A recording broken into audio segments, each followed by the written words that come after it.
video Jurnal Indah di Indah Jurnal. Oke, sebelumnya di episode 4 public speaking ini kita kemarin sebelumnya sudah membahas tentang dari pembicara pemula menjadi pembicara hebat.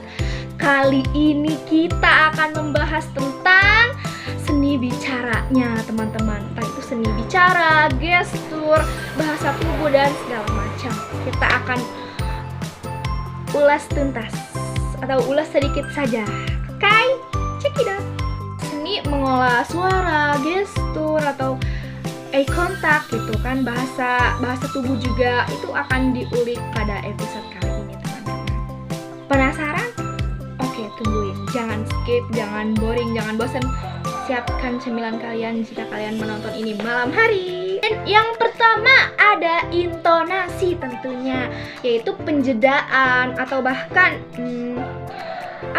nada suara kita saat berbicara. Contohnya seperti ini.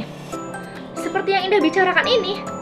Halo teman-teman, sebelumnya perkenalkan saya di sini akan jadi moderator tentang ini. Kemudian di acara public speaking di UIN SMH Banten. Nah, itu berubah gitu intonasinya. Ketika kita menekankan atau meyakinkan pendengar gitu atau halayak, kita harus menekankan dan mengubah intonasi kita sedikit ditekan. Seperti itu. Nah, teman-teman, jika tadi sudah intonasi, nah sekarang jeda. Jeda juga bisa saja gitu berfungsi untuk menekankan atau menginformasikan, semisal lagi berisik terus kemudian kita diam, dijeda nih, pasti mereka fokus lagi ke kita. Bener gak? Soalnya kadang jika kita ngomong terus tanpa ada jeda, intonasi atau bahkan bahasa tubuh dan juga gaya bicara kita, kadang audiens itu berfokus ke hal yang lain gitu, teman-teman. Jadi kita sebagai komunikator gitu harus bisa menyesuaikan situasi, bagaimana saat kita meninggikan suara, merendahkan suara, kemudian menjeda bicara kita, itu harus tahu penempatannya, teman-teman. Jeda itu sangat berpengaruh kepada artinya. Semisal hari ini Indah makan. Hari ini Indah makan, itu seperti beda nada, beda jeda, dan juga beda arti ya, teman-teman. Beda pengertian gitu, bisa saja. Oke, kemudian ada volume dan kecepatan bicara.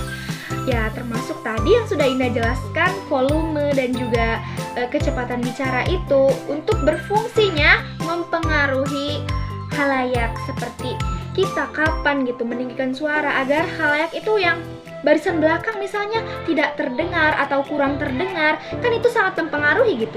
Juga kecepatan bicara juga sangat-sangat penting, harus diperhatikan, teman-teman. Ketika kita berbicara dan kita melakukannya dengan cepat atau sedang melakukan presentasi, oke, kali ini nama saya Indah Prestika, saya akan melakukan presentasi. Nah, itu takutnya itu tidak atau kurang jelas gitu terdengar oleh audiens. Misal kita mengisi seminar lalu kita bicaranya terlalu cepat, kemudian akan sulit gitu dipahami oleh audiens. Bisa terjadi seperti itu, teman-teman, jika kita tidak menyesuaikan volume dan kecepatan bicara kita. Catat ya. Oke, kemudian ada gestur dan gerakan. Ya, gestur ini seperti body language, gerakan-gerakan, dan yang paling penting eye contact atau kontak mata dengan siapa? Dengan audiens. Jangan kita terfokus pada teks atau pada naskah atau pada siapapun. Kita harus, ketika mengkomunikasikan seseorang, kita harus menyampaikannya dari mata ke mata gitu, dari kontak, eye contact lah kalau bahasa Gen Z-nya mah. Nah, kita melakukan gestur atau gerakan tubuh, body language, dan juga melakukan kontak mata kepada audiens, itu pasti akan mempengaruhi gitu bagaimana audiens ini memperhatikan kita atau bahkan menilai kita. Wah, bagus nih gaya bicaranya gitu.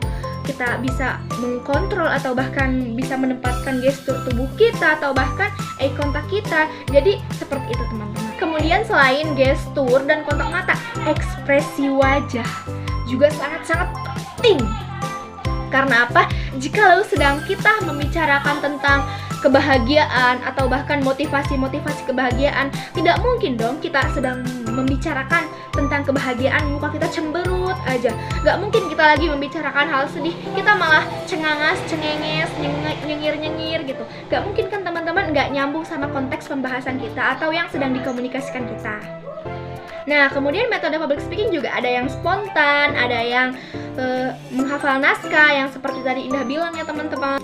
Nah, teman-teman, sepertinya yang udah Indah bahas kemarin-kemarin ya, mengatasi grogi saat public speaking itu sudah Indah jelaskan. Mari kita ulik saja gitu, supaya kita tidak grogi saat public speaking, yaitu kita harus menyiapkan materi. Harus latihan di depan cermin, latihan berbicara, latihan menggerak-gerakan badan, atau bahkan eye contact-nya harus dilatih gitu teman-teman.